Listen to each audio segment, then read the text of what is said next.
अस्सलामुअलैकुम वरहमतुल्लाहि वबरकातुह। उम्मीद है मेरी तमाम सिस्टर्स ईमान और सेहत की बेहतरीन हालत में होंगी इंशाअल्लाह ताला। आज हम इखलाक सीरीज़ के एक और बहुत ही अहम टॉपिक आपके साथ शेयर करेंगे और वो है जी झूठ।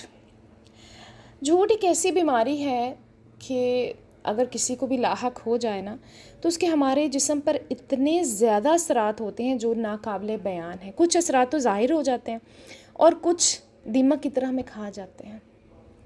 यकीन जाने ये अना, तकब्बुर, ये हमारी रियाकारी, हसद, ये सब झूठ से ही रिलेटेड है। हम इतना ज़्यादा झूठ बोलते हैं कि हमें अब ये झूठ झूठ लगता ही नहीं है। हम बिल्कुल ऐसे हो गए हैं कि जैसे एक नॉर्मल इंसान पानी पीता है ना, सांस लेने के लिए, ज़िंदा रहने के लिए उसे पानी की ज़रूरत होती है ना, तो बिल्कुल ऐसे ही हमें लगता है कि हमें हर काम करवाने के लिए झूठ की ज़रूरत है। जब तक हम झूठ नहीं बोलेंगे ना, हमारा तो काम ही नहीं होना। अल्लाह अकबर। इतना ज़्यादा हमने अपनी ज़िंदगियों में इसको दाखिल कर लिया है कि हमारी ज़िंदगी का एक लाजमी जुज़ बन चुका है। अल्लाह ताला हम सब को बचाए, क्योंकि अल्लाह ताला के फ़रमान को अगर हम देखें तो वो बड़ा ही सख्त है। दिल दुखता है, दिल में तकलीफ़ होती है और रूह तक कांप जाती है जब हम उस आयत की थोड़ी सी गहराई में जाएँ। तो अल्लाह ताला फरमाते हैं, इन्नल्लाह ला यहदी मन हुआ काज़िबुन कफ़ार। बेशक अल्लाह किसी ऐसे शख्स को हदायत नहीं देता जो झूठा और मुनकर हक हो। अल्लाह अकबर। हमें पहली दुआ कुरान पाक में क्या सिखाई गई है? इहदिनस सिरातल मुस्तकीम, कि अल्लाह हमें हदायत देना सीधे रास्ते की। तो अल्लाह ताला ने कह दिया है कि मैंने हदायत ही नहीं देनी है उस बंदे को जो झूठा है। तो अब जब अल्लाह ताला का ये कुरान सच्चा है, अल्लाह ताला का फरमान सच्चा है, तो फिर हम अपने आप को देखें ज़रा कि आजकल कौन ऐसा इंसान है जो झूठ नहीं बोलता। और क्या हमें हदायत मिलेगी? अल्लाह ताला का फरमान तो झूठा नहीं हो सकता। हमारे अंदर ही कमज़ोरियाँ, हमें ही अपने आप को सही करना पड़ेगा। जब तक हम सही नहीं करेंगे, अपनी मदद आप नहीं करेंगे, तो हमें तो अल्लाह ताला हिदायत नहीं देंगे, क्योंकि अल्लाह ताला उसी को हिदायत देते हैं ना जो तालिबे हिदायत होता है, जिसको परवाह ही नहीं है, जिसको लगता है कि झूठ के बगैर मेरा काम ही नहीं होना। तो फिर ठीक है, फिर वो झूठ बोले और फिर अल्लाह अकबर, फिर वो जहन्नम का मज़ा चखे। अल्लाह ताला हम सब को माफ़ करे। इसीलिए मैं कहती हूँ ये बहुत ही ख़तरनाक बीमारी है। अल्लाह ताला कुरान पाक में एक और जगह फरमाते हैं, या अय्युहल्लज़ीना आमनुत्तकुल्लाह वकूनु मअस्सादिक़ीन, ए लोगों जो ईमान लाए हो, अल्लाह से डरो और सच्चों के साथ हो जाओ। यानी हमें सच्चे खुद भी होना है और सच्चों का साथ भी देना है इंशाअल्लाह ताला। तो आपको पता है सच्चा कौन होता है? हाँ, सिद्दीक कहते हैं। बहुत ज़्यादा जो सच्चे इंसान होते हैं ना, उनको हम कहते हैं सिद्दीक। जो सच्चाई में कामिल हो, हर लिहाज से सच्चा हो, ना सिर्फ ज़ुबान से बल्कि अपने अमल से भी अपनी बात को सच्चा कर दिखाने वाला हो। सच्चाई जो होती है ना, वो दिल और ज़ुबान की मुवाफ़क़त का नाम होती है। ये नहीं होता कि दिल में कुछ और चल रहा है और ज़ुबान पर कुछ और चल रहा है। जो दिल में है ना, वही ज़ुबान पर है। सच्चा इंसान हमेशा अपनी बात पर कायम रहता है, चाहे उसके साथ ज़्यादती हो रही हो, चाहे उसके घर वालों के साथ ज़्यादती हो रही हो, लेकिन वो अदलो इंसाफ के साथ ही फ़ैसला करता है। वो हमेशा सच ही बोलता है, वो अपने सच पर कायम दायम रहता है। अल्लाह ताला हमें ऐसे लोगों में शामिल करे। इसीलिए सच्चे इंसान को नेकी पर इस्तकामत होती है। हदीस रसूल है, आप सल्लल्लाहु अलैहि वसल्लम ने फरमाया, बेशक सच आदमी को नेकी की तरफ ले जाता है और नेकी जन्नत की तरफ ले जाती है। और आदमी सच बोलता रहता है यहाँ तक कि वो सिद्दीक का मर्तबा हासिल कर लेता है। सुभान अल्लाह। आपको पता है अम्बिया, सिद्दीकीन, शहदा, सालिहीन कहाँ होंगे? जन्नत में होंगे इंशाअल्लाह। और वो इंसान जो सच बोलता है वो सिद्दीक का दर्जा पा लेता है। और बेशक झूठ आदमी को बुराई की तरफ लेकर जाता है और बुराई जहन्नम की तरफ लेकर जाती है। और आदमी झूठ बोलता रहता है यहाँ तक कि वो अल्लाह ताला के हाँ बहुत झूठा लिख दिया जाता है। अल्लाह अकबर। तो अल्लाह ताला हमें बचाए ऐसे झूठ से जो हमें जहन्नम की तरफ लेके जाए। अल्लाह अकबर।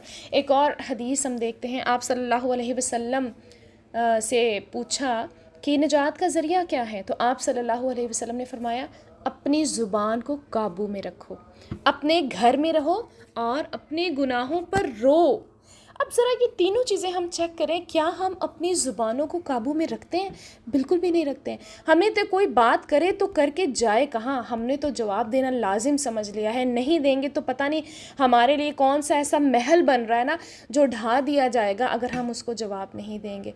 तो एक तो हमें अपनी ज़ुबानों को काबू में रखना है। अपने घरों में रहो, तो क्या हम औरतें घरों में रहती हैं, घरों में टिकती हैं, घरों में करार पाती हैं? क्या कहा गया है कुरान पाक में भी तो कहा गया ना औरतों को कि घरों में करार पकड़ो। हमें तो करार आता है बाज़ारों में जाके, तरह तरह की मार्केटों में हम जाते हैं, वहाँ तरह तरह के लोगों को हम देखते हैं और फिर हमने कमेंट्स भी पास करने होते हैं। ज़ुबान को भी काबू में नहीं रखना था, फ़लाँ ने तो ऐसे कपड़े पहने हुए थे, तो फ़लाँ ने तो ये किया हुआ था। और हम ना तो ज़ुबान को कंट्रोल रखते हैं और ना ही हम घरों में रहते हैं। हमें तो बाज़ारों की ज़ीनत बनना मेरा ख़्याल है बहुत अच्छा लगता है आजकल।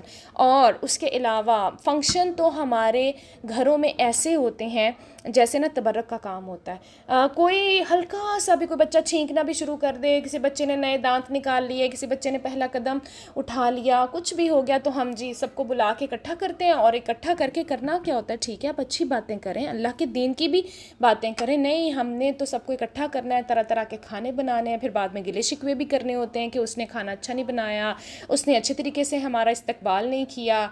तो और उसके अलावा हमने क्या करना होता है, गाने, म्यूज़िक तो हमारे लिए ना बहुत आम हो गया, गाने चलाने होते हैं ताकि हम इंजॉय कर सकें। जिस पार्टी में, जिस फंक्शन में आजकल म्यूज़िक ना हो ना, उसको तो इन्जॉयमेंट का ज़रिया समझा ही नहीं जाता ना, उसको तो रिलैक्समेंट का ज़रिया समझा ही नहीं जाता। हालांकि ये जो म्यूज़िक है ना, ये आपको उतना ही ज़्यादा उदास करता है जितना फ्रेश होने की कोशिश करते हैं। लेकिन हमने कभी सोचा ही नहीं, हमने अपने गुनाहों का कभी एहसास ही नहीं किया। और हमारे गुनाहों पर रोने का हमें कहा गया है, तो क्या हम रोते हैं अपने गुनाहों पर? अल्लाह अकबर, गुनाहों पर रोएं तो हम तब जब हमें पता हो हमने गुनाह किया है। अक्सर ऐसे काम हम कर जाते हैं जो गुनाह कबीरा होते हैं, लेकिन हमें एहसास ही नहीं होता। अल्लाह ताला हमारे दिलों में ऐसा एहसास पैदा कर दे कि हमें शर्मिंदगी हो और हमारी आंखों से शर्मिंदगी के आंसू भी कभी निकले। हम झूठ क्यों बोलते हैं, कभी किसी ने सोचा है? हम ज़्यादातर झूठ इसीलिए बोलते हैं कि हमें कोई ना कोई फ़ायदा हासिल हो जाए। कभी हम झूठ इसलिए बोल देते हैं कि किसी सज़ा से बच जाए। बच्चे अक्सर यही करते हैं, सज़ा से बचने के लिए झूठ बोल देते हैं। तो खुदारा हमें अपने बच्चों की तरबियत ऐसी करनी चाहिए कि अगर तुम सच बोलोगे तो मैं तुम्हें कुछ नहीं कहूँगी, लेकिन अगर तुम झूठ बोलोगे ना तो फिर मैं तुम्हें सज़ा दूँगी। और 2-4 दफ़ा उनको सज़ा देकर भी देख लें झूठ पर, और सच पर उनको छोड़ दें। आहिस्ता आहिस्ता उनका एतमाद बन जाएगा कि वाकई हमारी माँ अगर कह रही है ना कि वो झूठ बोलने पे सज़ा देगी और सच बोलने पे नहीं देती, तो फिर नहीं देंगी। और हम क्यों झूठ बोलते? शर्मिंदगी से बचने के लिए। हमें होता है कि हमारी शर्मिंदगी ना हो लोगों के सामने, तो बस धड़ाधड़ हम झूठ बोल देते हैं ताकि वक्ती तौर पे तो सिचुएशन से निकले। वक्ती तौर पे तो निकल जाएंगे, लेकिन जहन्नम की आग से हमें कौन बचाएगा, कौन हमें हिदायत देगा? क्योंकि झूठों को तो अल्लाह ताला ने हिदायत ही नहीं देनी। फिर हम क्या करते हैं, अपने बचाव के लिए कभी कभी झूठ बोल लेते हैं। लोगों से तारीफ़ चाहने के लिए औरतें बहुत झूठ बोलती हैं। मैंने देखा है कि अक्सर औरतें बाज़ारों से खाने मंगवा कर आगे सर्व करती हैं गेस्ट को, और जब पूछते हैं ना लोग, वाह वाह जी आपने तो खाना बहुत अच्छा बनाया है, तो वो कहती हैं वो कहाँ से मंगवाया? नहीं नहीं मैंने तो नहीं मंगवाया, मैंने तो घर पे बनाया। अल्लाह अकबर। अच्छे अच्छे रेस्टोरेंट्स के खाने मंगवा कर गेस्ट को पेश करके आप झूठ बोल रही हैं बाद में कि मैंने बनाया। अल्लाह से डर नहीं लगता? ये झूठ नहीं है क्या? वक्ती तारीफ़ के लिए आप इतना बड़ा ब्लंडर क्यों? अस्तगफिरुल्लाह। हम तफरीह के लिए, मज़े करने के लिए, लड़ाई करवाने के लिए, या कभी कभी बहुत कम होता है ऐसे कि रुकवाने के लिए भी हम झूठ बोल देते हैं। बहरहाल हमें ये जो सारे मसाइल हैं ना, इनका हल झूठ में नहीं ढूंढना चाहिए, सच की तरफ हम सबको अपने आप को लेकर आना चाहिए। सबसे ज़्यादा झूठ आपको पता है कहाँ बोला जाता है? ये जो हमारा नेटवर्क सिस्टम है ना, इस पर हम बहुत ज़्यादा झूठ बोलते हैं, क्योंकि हमें तो कोई देख नहीं रहा होता। अक्सर हमें जब मैसेजेस आते हैं ना, तो हमें दूसरे के मैसेज पे ना बड़ा गुस्सा आ रहा होता है और हम उसको स्माइली फेस भेज देते हैं। तो क्या ये क्या है? और बिना सोचे समझे, बिना तहकीक किए हम बहुत सारी चीज़ें फ़ेसबुक पे शेयर कर रहे होते हैं, यूट्यूब पे शेयर कर रहे होते हैं, व्हाट्सएप पे शेयर कर रहे होते हैं। यूट्यूब पे अपने व्यूज़ बढ़ाने के लिए हम क्या करते हैं, हम बहुत से झूठ बोलते हैं, बहुत सी फ़ेक वीडियोज़ बनाते हैं जिनका रियलिटी से कोई ताल्लुक ही नहीं होता, ताकि लोग इसको देखें। और टाइटल तो हमारे ऐसे सुहाने होते हैं माशाल्लाह के, टाइटल देख के लोग फ़ौरन क्लिक करें, उनके व्यूज़ आ जाए, उनको पैसे मिल जाएँ चार। और लेकिन ईमान को हमने बेच दिया है, हमने ईमान का सौदा कर दिया इस झूठ के पीछे। इसलिए हमें इस झूठ से निकलना है। अल्लाह ताला हमारे ईमान को बरकरार रखे। आप सल्लल्लाहु अलैहि वसल्लम ने फरमाया कि आदमी के झूठा होने के लिए इतना ही काफ़ी है कि वो हर सुनी सुनाई बात को आगे बयान करते। तो अब हम सब ज़रा देखें कि हमें नेकियां कमाने का ना हम सबको बड़ा शौक़ होता है। इधर से मैसेज आया नहीं और इधर से हमने फॉरवर्ड किया नहीं। करें, ज़रूर करें, पर उसको पढ़ तो लें, पहले ख़ुद तो पढ़ लें। हमें पहले ख़ुद पढ़ना चाहिए, फिर हमें आगे भेजना चाहिए। आया ये भेजने के काबिल है भी या नहीं। अल्लाह ताला हम सबको माफ़ करे। सबसे पहले इस हफ़्ते आपने क्या करना है, अपनी गुफ्तगू का जायज़ा लेना है कि क्या इसमें कोई झूठ तो शामिल नहीं है, और अगर है तो फिर इससे बचने के लिए आप कोई ना कोई उसका यानी सलूशन निकालें ना कि आपने कैसे बचना है। ठीक है। और उसके अलावा देखें, ये अपने आप को चेक करें कि क्या आप हर सुनी सुनाई बात को आगे तो नहीं पहुंचा देती। अगर तो आप पहुंचाती हैं तो अपने आप को आहिस्ता आहिस्ता रोकना शुरू करें। ये नहीं होगा कि एक दिन में अब आपकी तरबियत हो जाएगी और बस फ़ौरन हम ठीक हो जाएंगे, ऐसा नहीं होता। सारी ज़िंदगी लग जाती है इंसान को मुत्तकी मुत्तकी मुत्तकी बनने पे। अल्लाह ताला हम सबको मुत्तकी बना दे।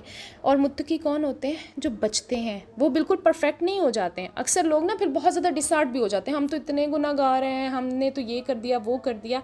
चलें कोई बात नहीं, गुनाह हो गए, आपको अल्लाह ताला ने तौफीक दे दी है माफ़ी की, तो बस माफ़ी मांगें। अल्लाह ताला के यहाँ कमी नहीं है।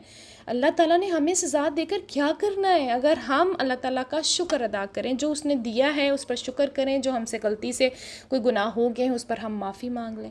अल्लाह ताला हम सबको माफ़ करे। अपना बहुत ख्याल रखिएगा। इंशाअल्लाह फिर मिलेंगे। जज़ाकुमुल्लाह खैरन कसीरा।